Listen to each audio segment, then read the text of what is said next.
Today, I'm going to go through all the players, build the best possible draft, and then you are going to rate it out of 10. In goal, I'm opting for Onana and a 4.0 keeper. Onana is a brand new player in the FPL and the Premier League as a whole, and he's going to have a big impact on Manchester United way of playing from the back. He's far better than De Gea with feet, and he can distribute the ball way better. He is already taking his place in preseason, and when he sees an error, he is shouting to his teammates, which is very encouraging. I'm a little bit worried that United do not have the best start of the season, but Onana as a goalkeeper will have a lot of opportunities to bring save points and clean sheets in the easier fixtures. So a very good option in my opinion, up until my first wildcard for sure, when I'm going to evaluate the other goalkeepers and decide if I'm going to stay with Onana. But for now, I'm going to most probably start with him. I'm starting with 99.0 million, so I have 1 million in the bank that I can use to improve my team or save it just to have the budget to go to whoever I want. The second option, a 4.0 keeper, I'm not set right now for a goalkeeper. I personally do not care if he is going to play or not, because if Onana is out, injured, or suspended, I'm going to just use a transfer, because I do not think I'll be using a 5.0 on my bench as a goalkeeper. So yeah, 4.0, most probably I will start with Areola as all of the game is, because he has the biggest chance to start in goal for West Ham. But personally, I just don't want to lose any value. So maybe I will go with someone that I'm for sure not using and is low owned. So I just keep the 4.0 value in it. In defense, I opted for 4 very solid players and 1 placeholder being 4.0. Let's discuss the most solid players. It's John Stones, Chilwell, Saliba and Tarkowski. First, John Stones. 5.5 for a City starting defender that is playing in midfield and is getting into dangerous positions to score a goal is a very good thing. Last year Cancelo was such a defender, but he just dropped out of favor from Guardiola. I believe John Stones is not going to do so, and he's going to continue playing next to Rodri in a midfield role, and with his preseason form, scoring goals, having opportunities, missing some chances, being active on the set pieces, I believe John Stones can bring a lot of attacking returns as well as defensive returns. 5.5 is a steal for a Manchester City defender, so I'm just going with him. Next up is Chilwell. He's the left back for Chelsea. In preseason, he is doing very well. He's playing very forward. He's basically like a left winger. He's getting into so many opportunities. He's delivering set pieces. He got a goal, he got an assist, he got a couple of clean sheets. So Chilwell, a pretty solid player. I prefer him to Reece James, because Reece James did not have the best preseason yet, because he was sick and he missed some of the games and some of the trainings, while Chilwell was ever present. And I believe Chilwell has more of an attacking threat, while Reece James has a better crossing assist rate. So I believe I prefer goals to get those points, not the assists. If I get the assist from a set piece, even better, but I believe Chilwell can score a couple of goals in the first 8 fixtures when Chelsea have a pretty good fixture run. Most of the managers are benching him, but I believe in him from game 1. Even if he concedes a goal and does not do anything, I prefer to have him in my lineup and be prepared for him, because after that it will be hard to rotate, and I want to focus on forwards and midfielders with my transfers, not on defenders. And Chilwell from the start is a very good option for me. Next up is Saliba from Arsenal. I believe Arsenal fixtures are too good to avoid, and having a defender from their side, having some of the easiest fixtures, look pretty tempting. They have a couple of difficult fixtures against Manchester United and Manchester City especially, but that's where Tarkowski comes in. In game week 4, 6 and 8, Arsenal were having a pretty rough patch of fixtures, but Tarkowski is having a pretty good fixture run, so I can replace a center back for center back. I never want to replace a fullback with expensive fullback with the cheap one, because the expensive can always provide. But for center backs, I can make an exception. I can bench Saliba in those 3 games and just play Tarkowski, because Tarkowski is going to be ever present in the Everton side, and Saliba is going to be ever present in Arsenal side. Most of the players are going for Gabriel. I do not see why they're doing that. Last season, Saliba was far the better choice when he was playing, even though he had a worse expected goals and everyone was going for him, even when he exceeded his price, and he was 4.5 at the start, and later on he was 5.0, the same price as Gabriel. Everyone just went with Saliba. I don't understand right now why they are always going with Gabriel. Maybe the underlying numbers are there, but last season Gabriel numbers were the same and Saliba was still preferred.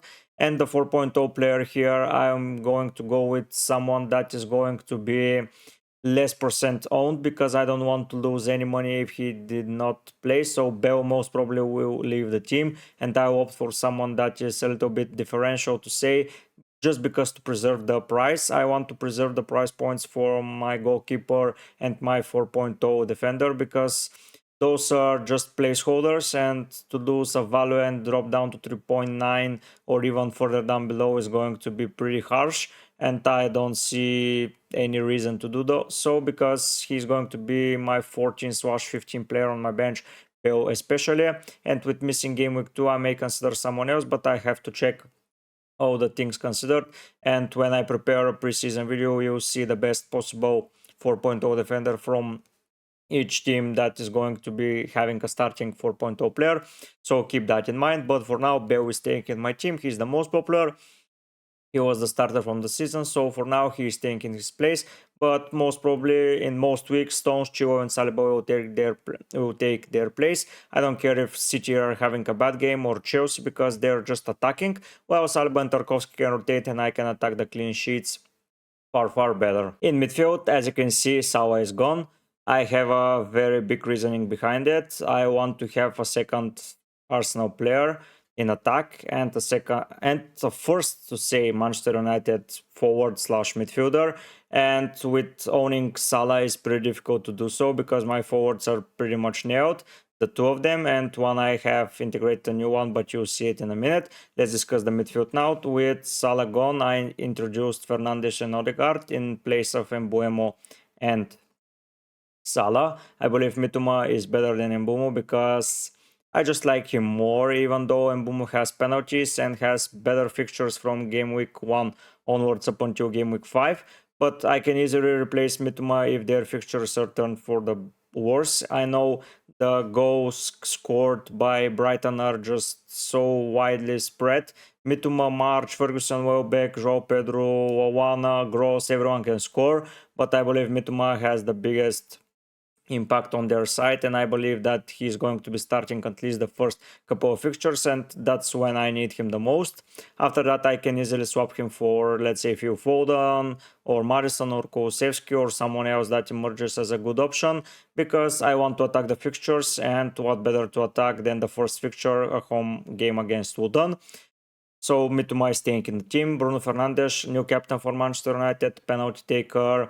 I prefer him in front of Rashford, because Rashford position is not so sure right now. Højlund is joining the striker position for Manchester United, but is he going to play 90 minutes until he is integrated into the side? Is Rashford going to take up his place? Is he going to be playing on the left side? Is Rashford going to have such form as he was having after the World Cup break last season? We don't know that, but Bruno Fernandes nailed on penalties, starting captain for Manchester United. He's having some of the free kicks, he's taking some long shots, and he's cheaper than Rashford, and for me he's an 8.5, pretty good priced, so I'm going for him. I want to save a little bit of money to have easily rotated, so if I want to go from Odegaard to Son, for example, I want to have the money to do so, because if Son emerges as a good option and Odegaard just drops down in price, it's better to have the money saved just to make the transfer, but we'll discuss this in a little bit. Saka, he hasn't left my drafts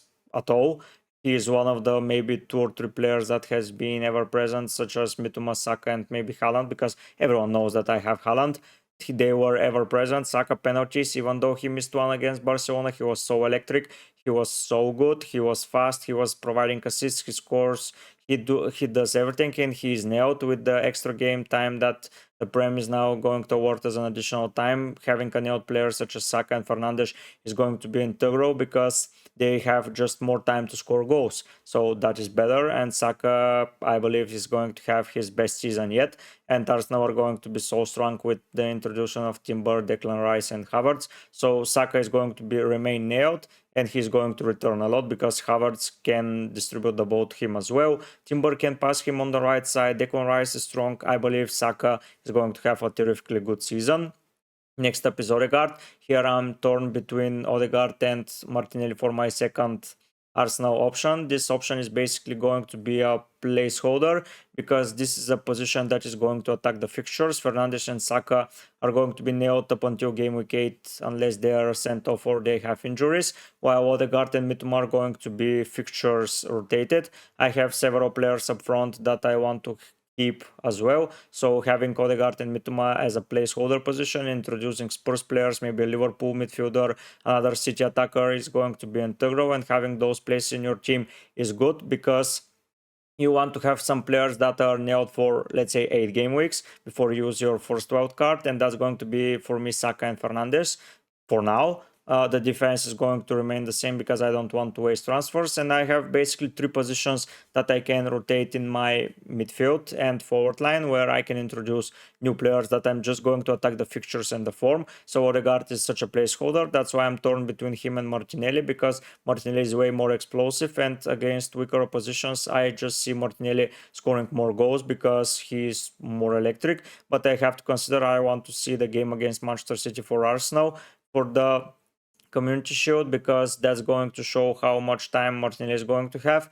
Because if Trossard is stealing his time, Odegaard is just the better option, and I will start with Odegaard and just remain with him. If not, Martinelli is going to join the side just for those first couple or 3 fixtures. I already spoke for Mitoma, a great option, a placeholder option. I can rotate down for Diaby. No, the same price as Diaby, go up to someone else. I will have to see, but for now, those 4 midfielders are pretty much solid in my team. It's Odegaard / Martinelli, but the other 3 are just nailed. And the 4.5 midfielder, nothing too spectacular about him. I will just choose the best guy, maybe Anderson from Newcastle will merge as an option. Will I want to block a Newcastle spot, but without owning anyone? I don't see why not. I want to have the best possible. He may not be starting, but we have to see. But for now, a 4.5 option is irrelevant. I once again go for someone that is not going to lose value, because on my wildcard I may be wanting to change formation to 3-5-2, and I will need the most money possible, so losing a value is never an option. So that's going to be the midfield. Fernandes, Saka, Mitoma nailed. Odegaard / Martinelli still tinkering, but we have almost a week left to decide what our teams is going to be. So I'm mostly shaped up. I have some nailed players. Stones, Chilwell, Fernandes, Saka, and Mitoma are nailed for now. Onana, Saliba, Tarkovsky are rotatable. Odegaard and Martinelli is another option. And now let's go and see the forwards, because I have a pretty big surprise there for you. Before discussing the forwards, if you enjoyed the video so far and like my thoughts about my draft, please subscribe to my channel. Don't forget to rate my team out of 10 at the end of the video in the comment section. And now let's discuss the forwards.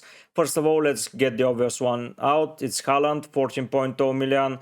I know, but he's nailed. He's my captain for the first 8 game weeks for sure. Maybe I can do something differential, but I don't see a point in it. Haaland, I am just playing the game with 10 players basically, because Haaland is nailed. He's going to be my captain. I have one less decision to do, and for now, with having such good fixture run, Manchester City are bound to have a good start, and Haaland is bound to have a good start as well. So my captain option, even if he fails, everyone will fail, and I don't see a lot of players going differential from him, so I won't lose anything if I captain him. I won't gain anything as well, but right now I'm trying to stay with the pack, and then when the game just a little bit drops down for most of the players, we'll try to attack it harder and harder. Basically on my wild card I will go for something differential, but right now I'm trying to stay in the FPL template, but have some interesting picks that I'm excited to watch for.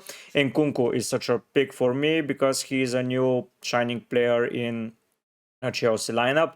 he's going to be their shadow striker, but at some point he may be even their sole striker when they substitute out Jackson, and Nkunku may and most probably be their only striker. He's having the most minutes in the Chelsea preseason. He's scoring goals, he's providing assists, he is doing everything perfectly fine. He is a poacher inside the box. He enjoys to score out of the box goals. So yeah, Nkunku 7.5. He is one of the nailed players. And the last pick here that may surprise some of you is Darwin. I know he is a risky player. I know he is only having a good preseason form. I know he is not nailed. I know everything, but I want to have some excitement. I don't want to go in game week 2 for a home fixture from Liverpool against Bournemouth and not have a single Liverpool player. I had Salah in my draft for most of the preseason, but wanting to own Odegaard, Martinelli, and a Manchester United attacker made me just substitute him out and bring in Darwin. I want to have a Liverpool asset. Either it's going to be Darwin or I'm going to introduce Jota or Diaz in midfield. I have to see. We have to see the last friendlies from Liverpool. Those are going to show us the way. Jota is having a pretty good goal scoring record as well, but he is not nailed. We have to see how we're going to approach the season. But Darwin, he's getting in so many opportunities. He's playing as a number 9. He's scoring goals. He can get into so many good chances. I believe that his form is going to be good. I know that he is going to be better this season. He had to acclimatize to the Premier League and now he's going to tear it apart. I believe that he's going to have a pretty good season if he's injury free, if he's suspension free. Last season he started with a goal against Fulham and then he got sent off against Crystal Palace, but he started the game after game week 1 was benched. So yeah, we have to see how Darwin is going to start the season, but I am willing to bet on it. If he is not performing, I can just substitute him in game week 2 after the Bournemouth game and just go without a Liverpool asset or just bring in someone in midfield. We have to see that, but for now, Darwin is staying in the team. I will lay down to you my nailed players: Stone, Chilwell, Fernandes, Saka, Mitoma, Haaland, and Nkunku. Darwin, Odegaard, Martinelli, Saliba, Tarkovsky, Onana are the guys that I want to maybe change and I'm tinkering about, but I have a solid 7-player foundation and the 3 bench, so 10 players are most likely to be my nailed players, and I have to tinker only about the 5 guys.